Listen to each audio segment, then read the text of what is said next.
What's up, velkomin í fyrsta biblíulesturinn af þó nokkrum. Þar sem ég vetur í tengslu við úlingastarfi í kirkjunum minni ætla ég að lesa nokkra af helstu köflum biblíunnar og fara yfir svona megin söguþráðinn og lykilkennslur í Gamla og Nýja testamentinu með það markmiði að þú sem ert forritun um trúna skilur út á hvað kristinn gengur og við sem erum kristinn bara nærumst og skiljum betur og vöxum í trúni. Þótt að í vetur við munum vera að vinna með bara heildar söguþráð biblíunnar og taka þetta svolítið í tímaröð að einhverju leyti. Það eru fyrstu tvö skiptin undantekningar þar sem við ætlum að tala annars vegar orð Guðs og hins vegar hvernig Jesús rauði þráðurinn í biblíunni. En núna fyrst það orð Guðs. Við ætlum að skoða eitt texta í öðru Tímóteusbréfi, kafla 3 og Sálm 1 og það eru ólíka leiðir og aðferðir til þess að stúdera biblíuna. En ég ætla bara að hafa þetta frekar einfalt, lesa textan, spyrja nokkra spurninga og skoða aðalatriðin eins og þau eru bara í textunum sjálfum og hvað þýðir fyrir okkur í dag. Þegar ég tekið upp þá erum við nýbúin að hittast í úlingastarfinu í kirkjunum minni. Þannig að við erum búin að eiga umræður og stúdera þetta aðeins, þannig að ég er í rauninni bara að koma með meginpunktana úr því og lesa sömu texta. Og það sem við byrjum á í vikunni var seinna Tímóteusbréf, kapli 3, vers 15-17, eða 15b, seinni helmingurinn 15-17. Annað Tímóteusbréf er skrifað af Páli til Tímóteusar. Páll var gyðingur sem að ofsótti kirkjuna og var mjög mikið á móti kristinni trú. Jesús síðan mætt honum og opinberaðist honum og Páll sem áður hét Sál breyttist og hætti að ofsækja Krist og hans kirkju og byrjaði að predika Jesú. Hann var mjög öflugur kristniboði, póstuli, kennari og einn af þeim ungu mönnum sem hann kynntist var Tímóteus og hann svona mentoraði hann og kenndi honum í trúnni og Tímóteus var síðan með ákveðið leiðtogahlutverk í kirkjunni sinni sem samkvæmt mínu Google núna er í Efesus. Allavega Páll að skrifa þetta er undir lok lífs hans, hann í fangelsi í Róm í annað skiptið og hann skrifa til Tímóteusar og segir þetta, annað Tímóteusbréf kapli 3 vers 15-17. Heilagar ritningar geta veitt þér speki til sáluhjálpar fyrir trúna á Kristi Jesú. Sérhver ritning innblásin á Guði og nýtsum til fræðslu, til umvöndunar, leiðréttingar, til menntunar í réttlæti, til þess að sá sem tilheyrir Guði sé albúinn og hæfur gjör til sérhvers góðs verks. Ok, mikið af svona kristilegum hugtökum eða fornum orðum eða gömlum íslenskum orðum líka. Þannig að þú vilt núna skoða það fyrst ára en ég kem með nokkra punkta þá getur við eitt á pásu. Það er mikið að sjá þarna og mikið að segja en 4 atriði sem ég tek eftir. Allt orð Guðs sem slíkt sem í þessu samhengi þá talar hann eða gyðingar tala Gamla testamentið sem orð Guðs eða heilagar ritningar en líka vegna komi Jesú og vegna hans orðs verandi sonur Guðs og postulana vera sendir af Jesú þá talar Biblían sjálf heila dæmið sem orð Guðs. Og það eru 4 atriði orð Guðs í þessum texta. 1 sem var þar uppruna þess og 3 sem var þar bara einkenni eða hvað gerir ávöxt orðsins áhrif. Fyrsta var þar uppruna orðsins. Hann segir hérna í versi 16, sérhver ritning innblásin af Guði. Ok, þannig að hver bók Gamla testamentisins, lögmál, sálmar, spádómar, ljóð, söguþráðir, allar þessar ritningar eru innblásnar af Guði. Ok, nú segir einhver að Biblían sé bara skrifað af mönnum. Voru þetta ekki bara menn sem skrifa þetta? Hvernig getur sagt að þetta sé orð Guðs? Vissulega þetta skrifað af mönnum, mjög fjölbreyttum mönnum, 40 mönnum held ég á heildina á mjög lengu tímabili en innblástur orðsins eða uppruni kveikjan getur á sama tíma verið frá Guði. Ég myndi að það fyrsti gæinn sem spottaði Geysi, sem sá Geysi, hann bara röltaði hana og svo allt í hennu bara hvað fossar og skýst eitthvað vatn upp í loftið og hann bara hann krossbregður, skoðar þetta aðeins og það vil svo til að hann málari, listmálari. Hann skýst heim, kemur aftur með strigan og settið sitt, tekur sér góða tíma og málar Geysi eftir hvernig hann sér hann. Okay, svo fer hann með málverkið af Geysi til félaga síns sem hefur ekki sér Geysi og segir, hei, tjekka á þessu, sjá hvað ég sá og sá bregst við og segir þetta er flott en ég meina að þú málaðir þetta er bara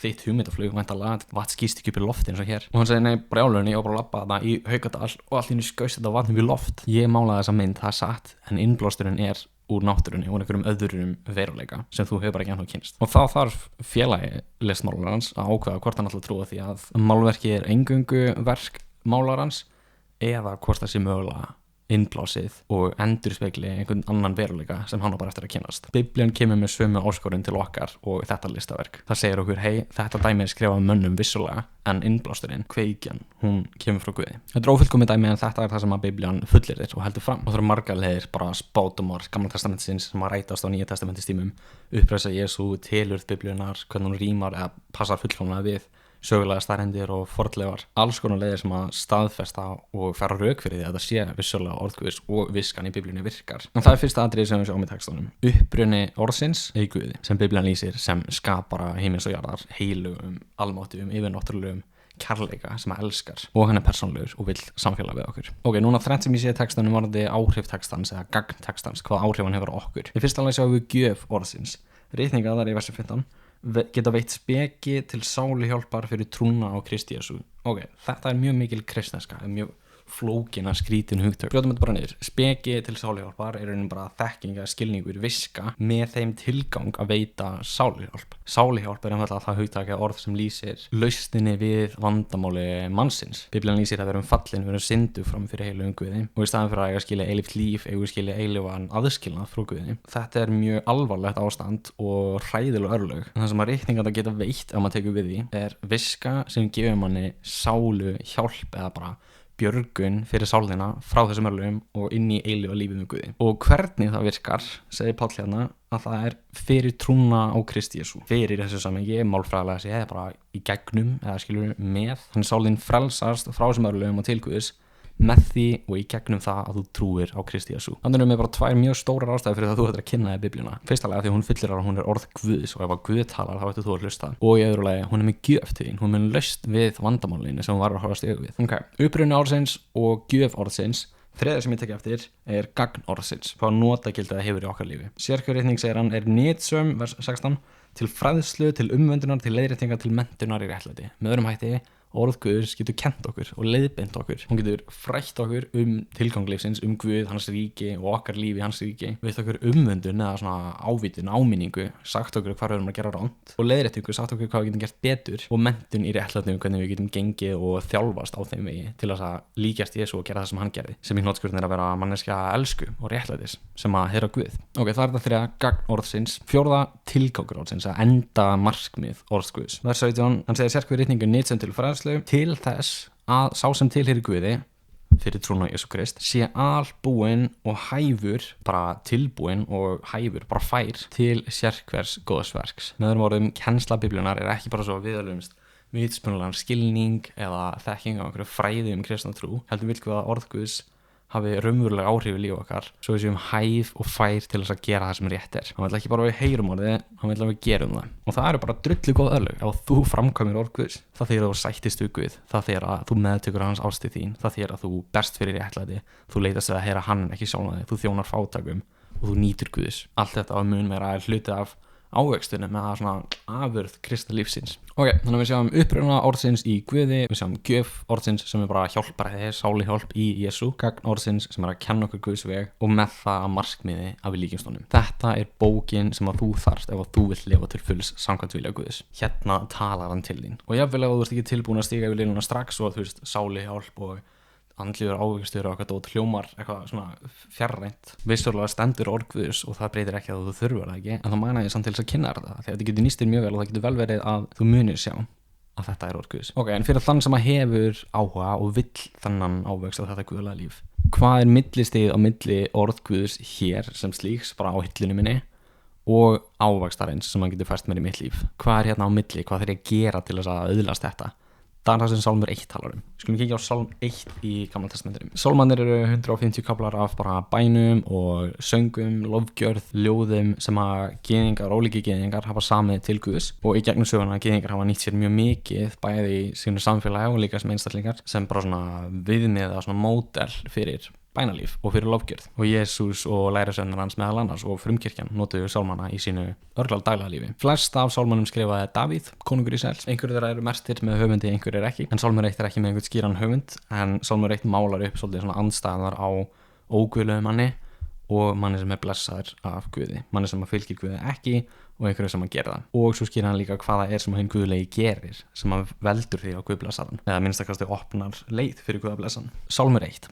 Sæll er sá maður er eigi fyrir að ráðum óguðlara, eigi gengur á vegi syndara og eigi situr í hópi þeirra er hafa Guð að háði, heldur hefur yndi af lögmáli drottins og hugleiði lögmál hans dag og nótt. Hann er sem tré, gróður sett hjá rennandi lækjum, ber ávöxt sinn á réttum tíma og blöð þess visna ekki.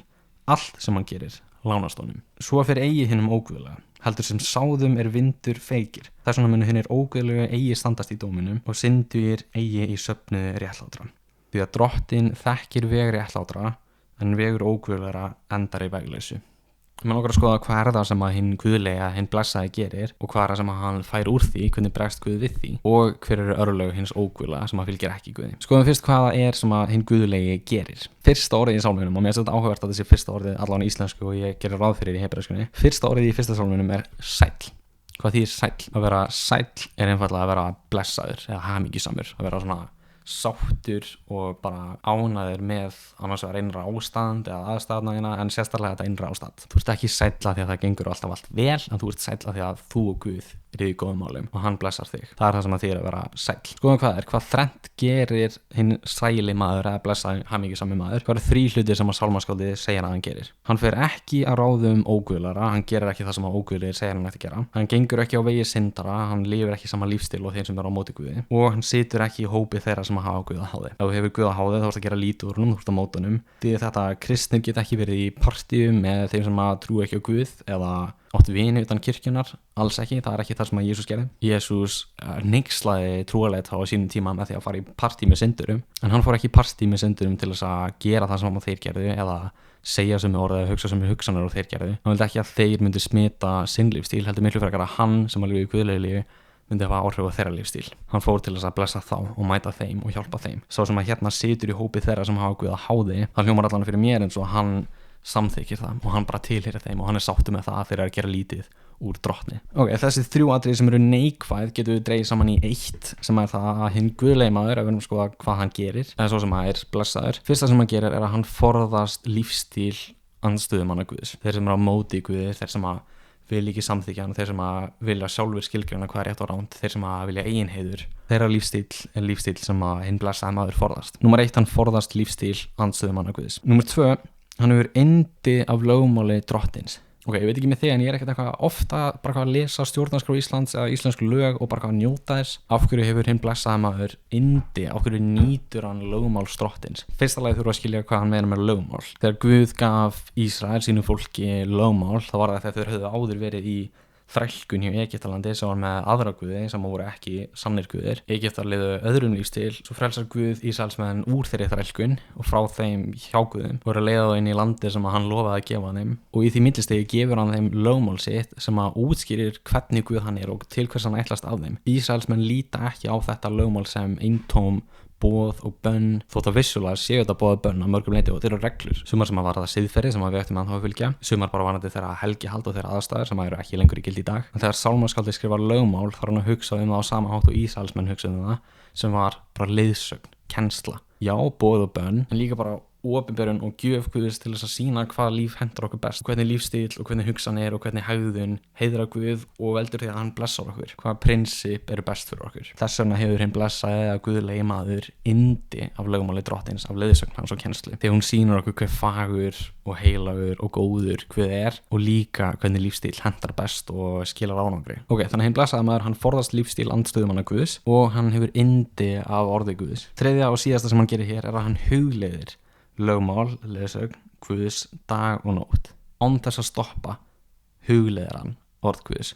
Hvað þýðir að hugleiða? Er að hugleiða eitthvað svona, New Age, eitthvað að tæma sig og fara í eitthvað ástand, eitthvað svona heilalaust, lúmpa, nei, það er ekki biblíuleg hugleiðsla. Biblíuleg hugleiðsla er svolítið eins og þegar þú leggst á koddann seint kvöld, rökhugsun í heilanum er aðeins farin að róast og þú kannski hefur áhyggjur af einhverju eða þú ert mjög mikið að hugsa um eitthvað sem þú sagðir þann daginn og það getur sagt betur og þú hugsar eitthvað bara algjörlega í hringi. Þú er bara mjög mikið að melta eitthvað sem hefur átt sér staði, eitthvað sem þú ætlar að gera á morgun. Það er bara mjög sambærilegt biblíulegri hugleiðslu. Að hugleiða orð Guðs er bara að hugsa um það og melta það og reyna að sjá mismunandi sjónarhorn á það og skilja hvaða áhrif það hefur á þitt líf. Bara melta hugmyndir og orð Biblíunnar án afláts, án þess að stoppa. Hann gerir það bara, það er bara það sem hann gerir. Það þýðir ekki að hann vinnur ekki, að ági félagslíf eða líf og er eitthvað ofurandlegur. Það þýðir bara reglulega stoppar hann, hugsar orð Guðs, les þá og reynir að skilja það og hann er kannski með það í kollinum yfir daginn og öðru hverju mann eftir því og hugsar, já, býtu þetta kannski því þetta. Hei, hérna er ég aðstæðan það sem orð Guðs nýtist mér. Eða hann biður, stuttra bæna, stundum langar bænir, út frá orði Guðs og oft á hverjum degi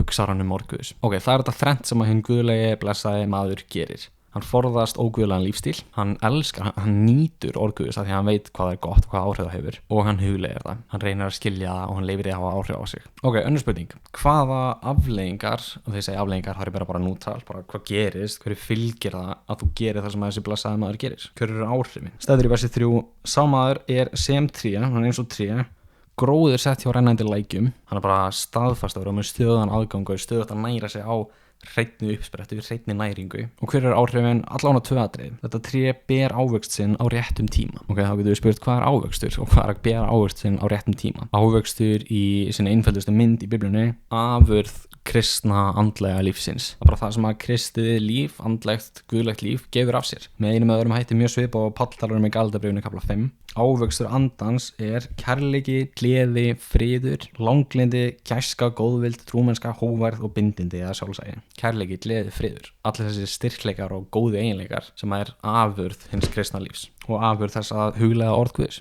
Og aðtuga að hann bera ávöxt sinn á réttum tíma. Gæti líka skilgreint ávöxt sem bara velgengni eða árangur í þínu lífi. Ef svo er aðtuga að það er á réttum tíma. Það gengur ekki alltaf vel. Þú berð ekki alltaf ávöxt. Og jafnvel andlega talað. Kannski ertu bara í lægð þegar þeir gengur ekki vel en þú samt tilheyrir Guði en þú bara berð ekki ávöxt á réttum tíma. En það má vera að þú sést bara gangi ekki nú lægð og það mun koma að því. Þú ættir samt að sjá einhver hint að því þótt að ávöxturinn sé óþroskaður. Getur hann samt verið til staðar. Og á einhverjum tímapunkti þá var hann að koma fram. Ef þú ert konsistent í því að hugleiða orð Guðs. Afleiðing þess að fylgja Guði og hugleiða hans orð er að bera ávöxt sinn á réttum tíma. Og svo segir hann líka þetta tré að blöð þess visna ekki. Það er mjög áhugavert af því að þú sért kannski ekki alltaf með einhvern svaka ávöxt, þá ert alltaf með græn blöð, græn lauf, sem í okkar lífi getur bara verið mjög skipt myndmál fyrir það að þú ert með þinn innri frið, af því að samfélag og samband þitt við Guð er í lagi. Og þótt það reyni á og þótt að þú náir ekki árangri og þótt að það er jafnvel líði illa yfir einhverjum sérstökum aðstæðum, þá hefur hann innri frið. Og svo segir sálmaskáldið, allt hann gjörir lánast honum, allt sem hann gerir, það gengur. Þá spyr ég, er það raunhæft að allt sem ég geri, ef ég bara lesi í Biblíunni, að það lánist mér, það gengur bara alltaf vel? Annarkvort er mín skilgreining á velgengni ekki rétt, að hann meinar að velgengni er bara að það gengur vel þegar það gengur vel á réttum árstíma, réttum tímabilum, eða staðreyndin er bara svo að ég er ekki þessi maður. Ég er ekki svo sem að gera alltaf allt rétt og ég er ekki svo sem að fæ alltaf ávöxt og jafnvel stundum eru laun mín ekki græn. Stundum bregst friður minn þótt hann ætti ekki að gera það. Og það eru bara slæmi fréttir Biblíunnar. Ekkert okkar er guðlegt. Við erum öll þetta óguðlega fólk og syndarar. Af því að við erum fólk sem að fer ekki að Guði. Við erum fólk sem að vill skilgreina rétt og ránt og fá eigin heiður og eigið ego að það vaxi en ekki Guðs heiður. En hvernig fer fyrir þessu fólki? Sálmur 1 segir að fyrir óguðlegum fer eins og sáðum eru vindur feykir. Ísrael til forna var landbúnaðar samfélag og þegar þau voru með hveituuppskeru þá þurftu þau að aðskilja það sem var ætt, dýrmætt og nytsamlegt í hveitinu frá því sem var ekki ætt og ekki gagnlegt. Og nú þekki ég ekki hveiti mjög vel en ég gera ráð fyrir að það sé bara ysti hlutin að því og þeir myndu annarkvæmst hrista það eða hella því þannig að það myndu vera svona í frjálsufalli og þá feykti vindurinn því burt sem var ekki dýrmætt og ekki gagnlegt. Það fór og kom ekki aftur. Þannig fer fyrir hinum óguðlegu. Þeir munu ekki standast í dóminum. Einn daginn mun Guð dæma okkur, bara skilgreina hver örlög okkar eru, aðgreina rangláta frá réttlátum og þá stígum við annarkvæmst inn í eilífa glötun eða eilíf hlýmu Guði samkvæmt Biblíunni. Þennir óguðlegu munu ekki standast í þessum dómi og syndir ekki söfnuður réttláta og þeir tilheyra ekki guðlegu fólki. Og svo í versi 6 dregur sálmaskáldið svolítið heila dæmið saman því að Drottinn þekkir veg réttlátra, enskar þýðingar segja stundum svona watches over eða bara vakir yfir. Hann vegur óguðlegra endar í veglausu, í bara glötun. Ok, þannig að heildarmyndin í sálminum það er einn maður sem að hugleiðir orð Guðs og nýtur þess og hann blómstrar eins og tré, blómstrar á réttum tíma og er bara stabílt og stöðugt í þessari stöðugu næringu. Og svo er það hinn maðurinn sem að hunsar þetta og ferst. Staðreynd Biblíunnar er svo að við erum öll þessi óguðlegi maður. Við höfum ekki alltaf gert það sem við eigum að gera. En eins og við lásum í Tímóteusarbréfi, þá geta heilaga reikningar, þær allar, veitt speki, bara þekkingu til sáluhjálpar fyrir trúna á Kristi Jesú. Reikningarnar segja ekki bara frá vandamálinu, heldur gefa okkur líka lausnina, sem eins og við tölum eru góðu fréttir Jesú. Hann greiddi fyrir syndur okkar á krossinum, tók á sig dóminn sem við eigum skilið, til þess að við getum fengið það líf og þær blessanir og hamingju sem hann átti skilið.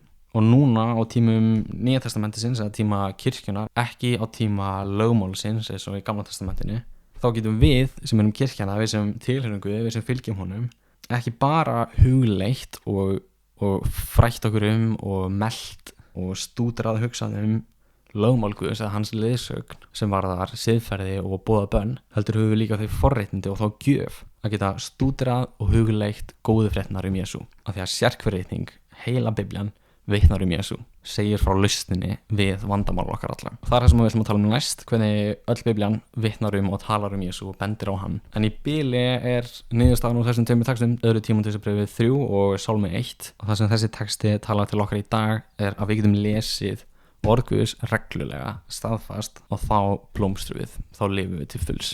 Þessi bók gjöf sem nýtist þeim sem vill þiggja það sem Guð hefur. Það svona mana í þig til þess að kynna hana betur, og þú getur, ef þú vilt, joina mig í að stúdera hana vikulega, og ef þú vilt fylgja lestraráætlun sem við erum að nýta í kirkjunni minni, þá finnur hana í lýsingun á vídeónu. En ég mana þig til þess að stúdera orð Guðs. Ef að efni mitt hérna á netinu nýtist mér, þá ég glaður. Svo vona ég innilega, ef þú ert 13 til 18 ára, ert á höfuðborgarsvæðinu og ert að horfa á þetta stutt eftir að ég byrsta að þú mætir í kirkju, joinir hópin okkar sem að lesa þessa texta og bara ræðir á því persónu. Nærðu þig á orði Guðs og þá myndir blómstra. Guð blessi þig. Þangað til næst.